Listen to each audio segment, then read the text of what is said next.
السلام علیکم مینوالو، امید لرم چې تاسو به ټول روغ جوړ به وئ. عزتمنو، چې یوه مور راپاڅېدلې ده او خپل دوه بچي ډېر سخت بېدردۍ سره قتل کړي دي، یعنې د بجلۍ کرنټ ورله ورکړی دی او ووژلي دي. مینوال چې مور اخر ولې داسې خپلو بچو مرګ ته تیاره شوه؟ راځئ مینوال ټول معلومات زه تاسو ته په دې ویډیو کې درکوم. زموږ دا ویډیو د سره تر اخره پورې وګورئ چې تاسو ته پوره معلومات در ورسېږي. د دې معلومات نه مخکې زه تاسو ته دا یادګینه وکړم، څوک چې زموږ په دې سوپر کلیک چینل کې نوي وئ، چینل هم نوي سبسکرایب کړئ.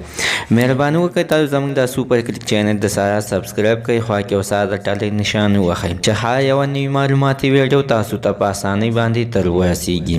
عزتمنو، یوه سکه مور راپاڅي او دوه خپل بچي د کرنټ باندې د ډکې دپاره وژني. چې عزتمنو چې مور د دې خپلو بچو نه ډېره زیاته سخته تنګه راغلې وه، ورانۍ به یې کولو، خپلو کې به جنګ جګړې کولې، خو اخر دغه مور له غوسه ورغلې ده، د بجلۍ تار یې اخیستی دی او خپلې لور ته یوه لور ده او یو زوی دی چې دې دواړو ته یې کرنټ ورکړی دی. چې عزتمنو دا په لاهور په ریونډ کې دا واقعه مخې ته راغلې ده چې اوس دغه ښځه چې خپل بچي وژلي دي بیا تښتېدلې ده، چې د دغې د ښځې په تفتیش کې اوس پولیس ګرځي او انشاءالله دلته ځایه به دغه ښځه ګرفتار کړي. مینوال، زموږ د دې ویډیو مقصد دا دی که له خپلو بچو سره داسې کار مه کوئ. چېرې تاسو که دغه شانتې خپل بچي وژنئ نو بیا یعنې وړئ یې ولې او پیدا کوئ یې ولې چې د خپلو بچي بیا یعنې ساتلی نه شئ او د وینې د راوړلو خواهش یې کوئ. لازمي ماشومان دې نه پوهېږي، جنګ جګړې به هم کوي، هر څنګه په کور کې راځي، دا چې سبا غټ شي هم ستا خدمت به کوي. مینوالو، د دې څه میندو په اړه باندې ستاسو څه خیر دی؟ حتما راسره خپل رایې لاندې په کامنټ کې شریکه کړئ. زموږ د سره عزتمن نننۍ معلومات د دې ځای پورې د نوي معلومات دپاره د سره زموږ د سوپر کلیک چینل د سره سبسکرایب کړئ، خوا کې وساره د ټلۍ نشان ووهئ. هر یوه نوي معلوماتي ویډیو تاسو ته په اسانۍ باندې تر ورسېږي.